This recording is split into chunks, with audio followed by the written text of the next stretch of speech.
Masjid Tengku Dianjung merupakan salah satu masjid tua yang ada di Kecamatan Kutaraja, Banda Aceh. Sejarah dan arsitektur serta kesejukan menjadi daya pikat utama hingga masjid ini selalu ramai jamaah. Said Abu Bakar bin Husain Bafaki, salah seorang ulama asal Yaman, mendirikan masjid ini sekitar abad 18. Di era Kesultanan Aceh, masjid ini sempat menjadi sentral pendidikan dan kajian Islam. Saking sayangnya masyarakat Aceh akan masjid ini, setelah sempat luluh lantak digulung gelombang tsunami, masyarakat bahu-membahu memugar kembali Masjid Tengku Dianjung serupa aslinya. Bedanya, dahulu berkonstruksi kayu, kini berkonstruksi beton.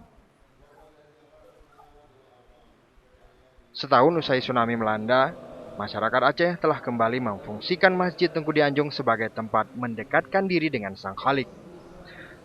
Selain sholat 5 waktu, kajian agama juga masih sering dilakukan di masjid ini. Nama Masjid Tengku Dianjung merupakan lakap yang disematkan pada Said Abu Bakar, pendirinya. Masjid ini terlihat sederhana dengan relief tiang penyangga bermotif bunga khas yang tumbuh di Aceh. Keunikan lainnya, mimbar dengan tangga di depan, lazimnya mimbar masjid yang ada di Aceh. Kesejukan masjid juga bersumber dari puluhan jendela yang menyerupai rumah adat Aceh.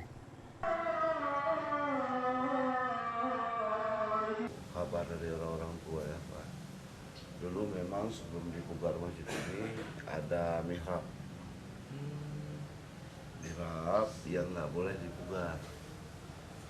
Nggak boleh dipugar, tapi karena kemarin itu tsunami, tinggal kayak gitu aja kan kurang cocok, jadi penghalang antara saf antara perempuan sama yang laki, jadi dibobol lah.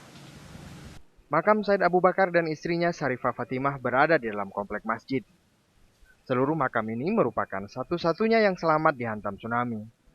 Sementara ratusan warga tinggal nama dan disematkan pada prasasti juga di komplek makam. Inilah cara masyarakat Aceh mengenang ulama besar dan warga yang syahid dalam bencana. Dari Banda Aceh, Maimun Saleh melaporkan untuk Aceh Video.